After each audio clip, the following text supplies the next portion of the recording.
Welcome to the Pinnacle of Life, where we build foundations and repair bridges. Here we look forward to see you releasing your potential and your energy so that you can benefit from it and also the society benefit from it. Today we are greatly honored to have one of the greatest inspirational men that I have interacted with in this life. We have Pastor Ezra. That is what he does on vocation, but also is a greater inventor of many things. Those who are afraid of creativity and innovation, this is your time to learn and experience how you can go about your creativity and your innovation and turn it into your benefit and your profit. Thank you very much for being with us. I am very happy. I'm very honored. Karibu sana. Thank you so much for. It's a long time. Yeah, I'm happy. I'm happy to be here with you. I'm glad to see you again. Yeah, Pinnacle of Life is something I love. It is still going on. We are now about 10 years on the run. I remember the book. You remember the book? The book is fantastic. Yeah. The other day, thinking about you, I just felt inspired by what I saw you do 10 years ago. Okay, yeah. I saw you come up with all manner of innovations. You made a product. You sold the product. You remember you made me take a lot of moringa. Moringa powders, moringa capsules, moringa timbers, moringa seeds. You encouraged me to do a lot of herbal products. Concussions. You can see we are very young, very handsome. Because you are always taking this about it. Oh yes. You have to be a vegan. But not the vegan, the US vegan. We are vegan. African, In African, traditional vegan. Yeah, a lot of food. Yeah. Thank you very much. I feel honored. I really want you to encourage many people. There are many people with a lot of potential, creativity. There are people who come say, young people and even mid-age, they come say, look on a potential. But they also told you, look to have potential. But the problem of putting that potential into use is wide. That's the biggest problem we have. Tell us something about creativity. You know, we were born, everybody is born with creativity inside. You know, when God is saying let there be a man, yes, and He created a man, yes, He put that life which was in him into us. Okay. Every human being. Oh, God's life. God's life. You know, life comes from God. Yes. When that life comes from God, yes, it is put into you. Yes. And you are meant to be a creator. We are all creators. Are you serious? Yeah. Every man we create our future. Okay. You have ability to create. But the problem is that we sleep on that creativity and we start copying others. Okay. We start living other people's lives. We start following other people the way they are living. Instead of us using that creativity in us, that element, power of creation, power to create in us, okay, so that we can be able to continue creating. Oh, now I understand. Because everybody seems to be having ideas. Yeah. You talk to any man, any young person, any old person, they have ideas in their mind. So that is the creative power that God. Yeah, they have ideas. They think they have a story. They create stories. You see, everybody has ability to create, but the problem is that we are suppressed, either by environment, by fear. They suppress us. Yeah, you fear what will people say. What if I fail? And many people are listed. They are not ready to continue researching and struggling to make it happen. So for this creativity to be made manifest, you must beat the fear. You must beat the fear. That is the biggest problem, the biggest challenge. And what is this fear all about? No, I think it is the counsel of the devil. You know, the devil does not want us to progress, and to become something good. So it tells you cannot. It is impossible. Is it really the devil or the mind? Okay, can you say the mind? Because sometimes I'm imagining someone sit here and they start thinking, if I do this thing, how will people think about it? Yeah. And then there's someone who is like, I see. I don't take care. And they started doing it. So you have to beat the fear. You must beat the fear. That fear that tells you that you will fail. So for you to manifest your creativity, The first thing, beat fear. Kabisa. Okay. Yeah. What else are we supposed to be? Now, when you have beaten the fear, be ready to put your feet on the cold water. You know, when you start putting that creativity into action, you must struggle. You put your foot in the cold water. I want you to remember somebody called Peter. You know, Peter did something that has never been done by any human being in this world. Which Peter are we talking about? The Peter of the Bible. Oh, the Peter of the Bible. When he asked God, Jesus, if it is you tell me to come, he told him, come. When he used that word come, Peter jumped into the water. You know, he was ready to put his feet on the water. Cold water, and the water is cold. Yeah.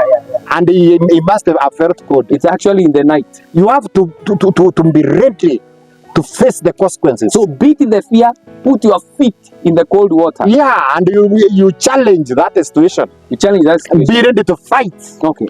And remember, you're faced with a lot of challenges when you face a lot of putting that thing into action. So, Borne Ezra, how do you turn the idea you have in your mind into a product? Yeah. That's a very nice question. Because I have seen you come up with so many products, and in the market, I don't understand whether it is an inner power you have or you have gone through school system. How do you turn an idea into a product, into a reality? Into a reality, yes. Let me tell you something. I think I have to be practical here a bit. Please. I am not a scientist. Me, I'm a theologian. You are a psychologist. I am not a scientist, although I did some science those early years. I became a telecommunications engineer for some time. Okay. Around 15 and a half years. What? Yeah, it was 15 and a half years. You were an engineer before you started being... Yeah, and then I decided, no, I don't have to touch the machines. I want to touch lives. Me, I want to touch lives. You decided not to touch machines. I want to touch lives. Wow. People's hearts. What a powerful statement. Yeah, that's you know, when I'm buried, you are a living creature. Wow. You continue to reproduce and more. But when I touch a machine, like those machines we were dealing with, they are now absolute. They are immovable. You know, I thought you might have done the course in Apple, whatever. No, those ones are training myself. You are trained engineer. Yeah, I'm a trained engineer. Wow. But you know, me, I love researching. Now, when I see something, a need somewhere. Yes. There is a need I can be able to tap. So the first step is identify a need. A need. There are people in need here. For you to be able to come up with a proper product or an idea, identify a need. A need. There is a need here. How can I help these people? I need to help them to be able to enjoy life. So how I have to think of a solution. I have to think, what can I do to help these people? Yes. Because, you know, that creative imagination now starts... It is key. Yeah, now I start imagining. Okay. I start imagining the end point. What if this person is having this gadget, is using it to solve his problem in life? So I started thinking about that gadget now. Now I have gone to the end. Think about the final result. Think from the end. The end is that guy, that person I wanted to help, having that gadget using it. Wait a minute. So you that want to come up with a product, one is the idea, two is identify the need. Yeah, identify that need. Then start working on a solution. Now, yeah, that need. See that person having solved this problem. Having solved a problem from you. Now start formulating now. How can I help this guy be happy? How can I help this lady be happy? How? So I think of something. What if I have let's think about the teeth. The teeth. Yeah, I want to think about the teeth. It's something practical. A lot of people are using toothpaste. Yes. But they are still going to dentists. Yes. They are using a lot of money buying toothpaste, but they are going to the dentist. Oh yes. So I think, and I remember my father taught me a lot of herbs. And those herbs, if you use them, you don't have to go to a dentist. Like my father is 99 years now, and he has ordered that toothpaste because he is using those herbs. So I started thinking, what if these people are using those herbs? Now how can I put to them so that they can be using? I have to put them in a paste. And then I imagine that person using that toothpaste and is very okay. He is smiling okay. He is hugging people. He does not think about the bad breath. He's sleeping well because there is no pain on their teeth. And then I started thinking about what kind of a toothpaste. For example, now I talking about that one. I came up with this toothpaste called the Ekna. This Ekna toothpaste. You see, you keep surprising us. Yeah. After You see what? I'm thinking about this. How did you come up with this? I am thinking about my father. Taught me a lot of herbs. And I want them to be here. Was your father herbalist?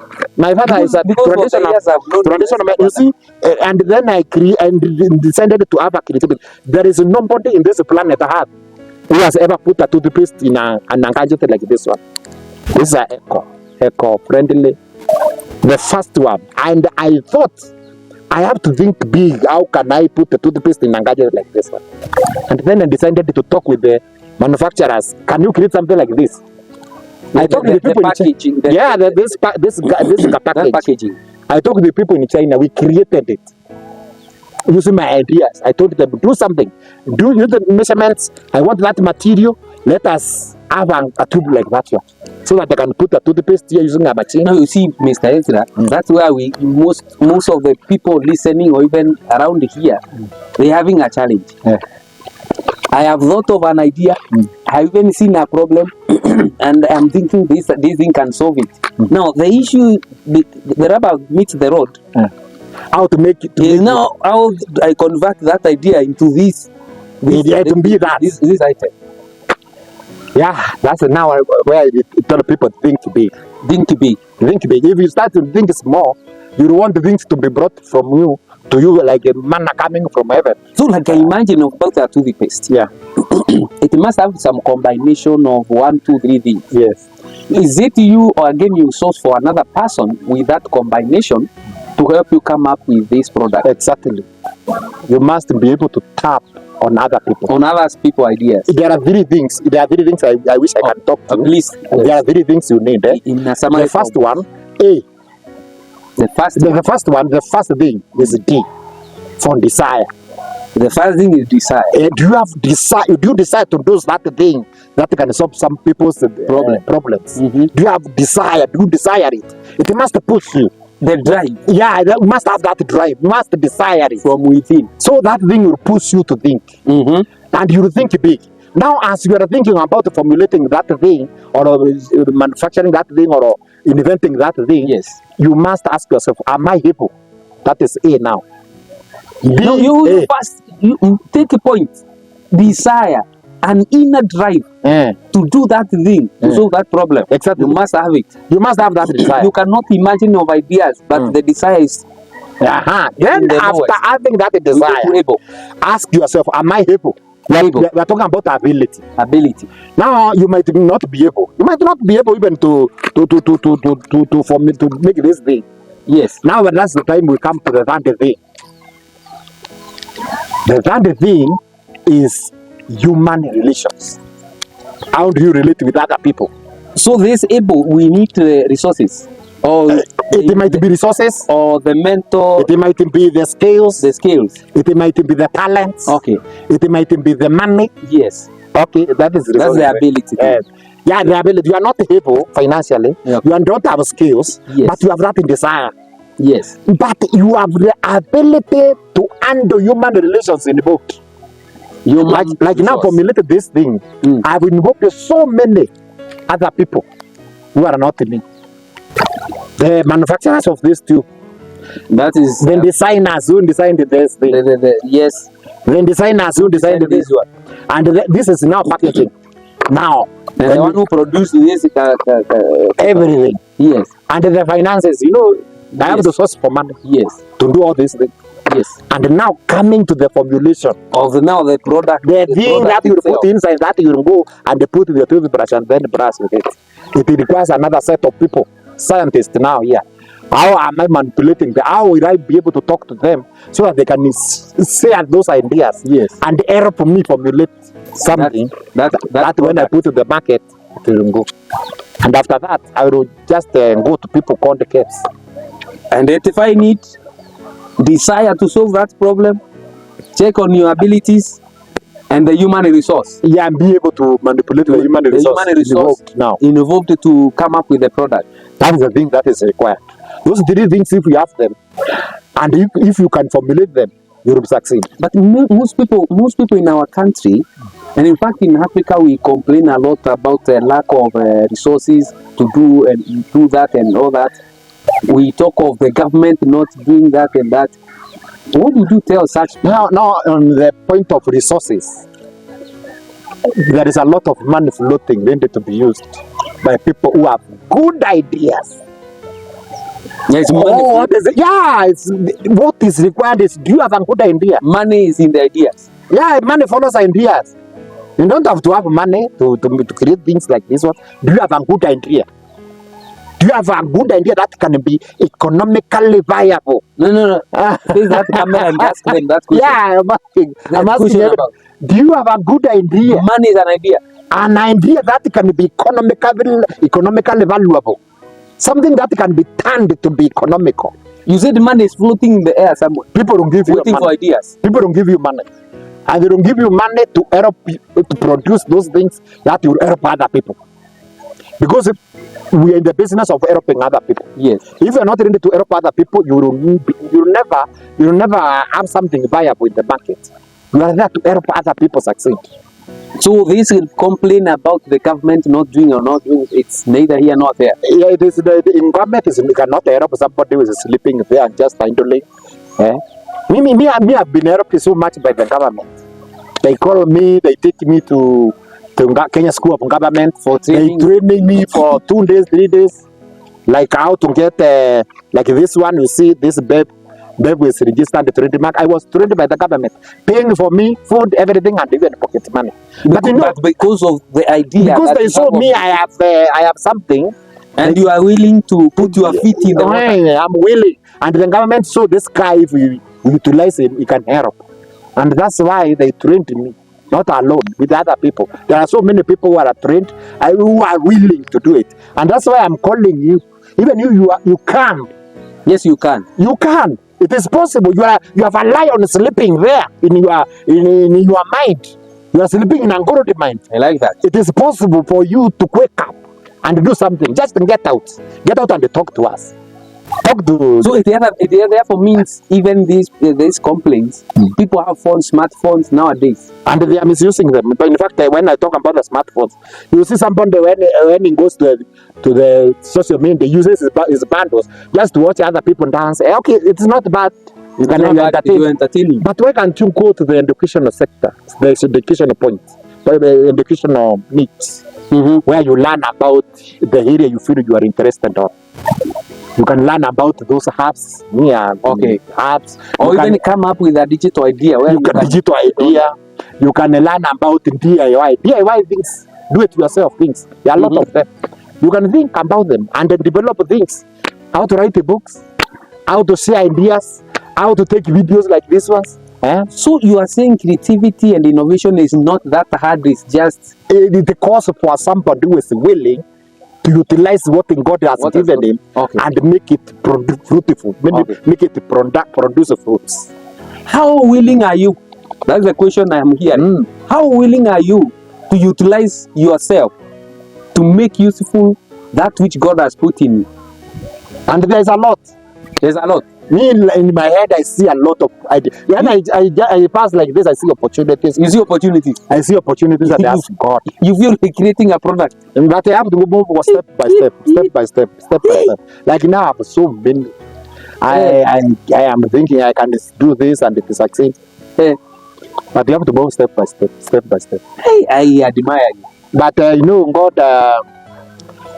God wants you to... the other day I saw you asking these people who are saying loco. You are saying, who was calling you loco? Yeah, people are calling you. They see you just they don't know what is inside you. They just see you calling like a village chakumbana there. Loco person. But we are not locos. You are an inventor of yourself. We are people who have a lot of things in ourselves. That is what is amazing to me. You have invented so many products. This man has invented so many products, especially in the herbal sector, organic products. If only you can follow him and learn more about his innovations, you'll be shocked. Don't lie down. Don't sleep on your giftings. Just make use of them. He has said, desire be able to connect with the people. They have resources that you can make use of Human to relations. manifest that product. Have good human relations. Those ones will help you to manifest your product. Another thing he said, kill the fear. Yeah, you have to kill that fear.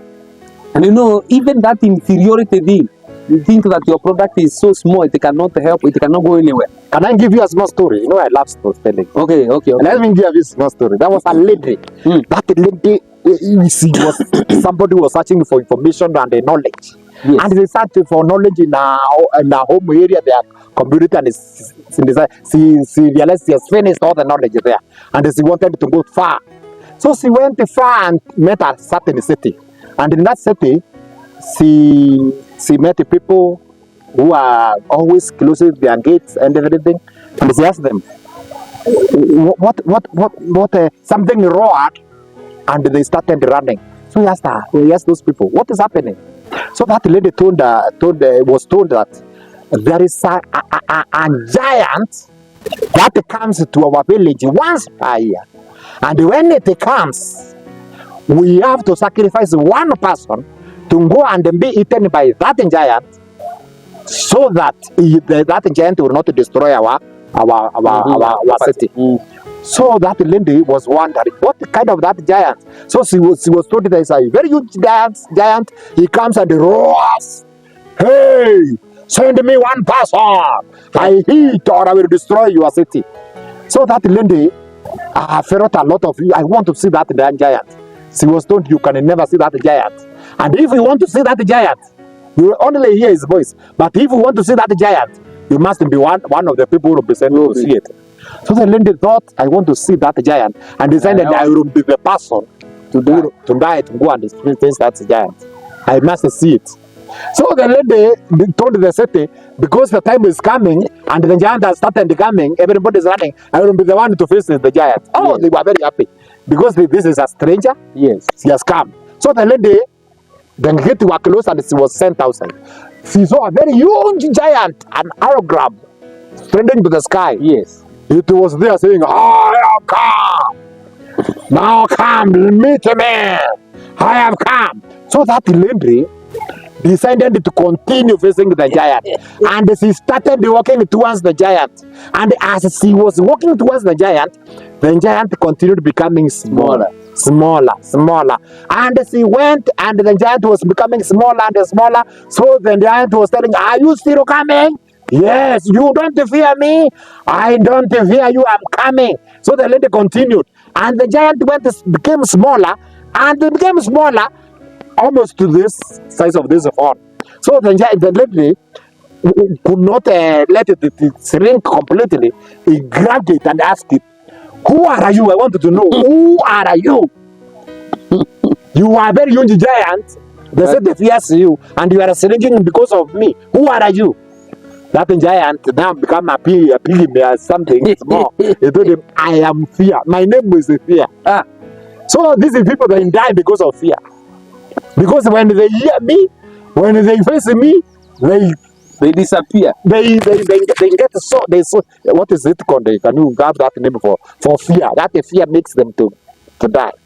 They die. They die because then they meet me. But if you have courage, you kill me. So you have killed me, and then it shrank and it cut. It disappeared. And there was no more giant. So the lady returned to the city, and the city was wondering why. The lady told them, you people have been there is no giant. The giant is you.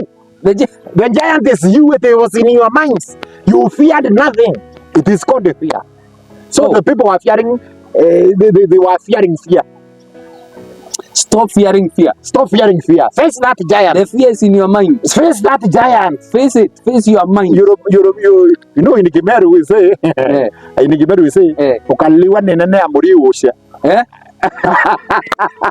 Let me repeat that one again. I know you do. That is Kigembe. It says, ukaliwa nene muri niwe tatia ni usha. Yani don't fear about how huge it is. Getting the strings that come out of the back of the trees. Yes. It's just holding it, removing the back, and then moving the back. So don't be fear. You know, you see, making a toothpaste. And by the way, let me tell you, I am the first Kenyan to make a toothpaste in Kenya. Sorry? I am the first African Kenyan to make a toothpaste in Kenya. I'll be the first one because other people have been fearing. We depend on the British things because all the toothpaste in themselves in the supermarket. They are exported. They're exported. They are not locally made. They are not local. But this one is made in Kenya and invented in Kenya. So the one who was calling you loco. Yeah, I'm local because I'm making a lot of things. Thank you very much. But these things are not local. Thank you very much, Mr. Ezra. Yeah, thank you so much. Best. I want you to wake up.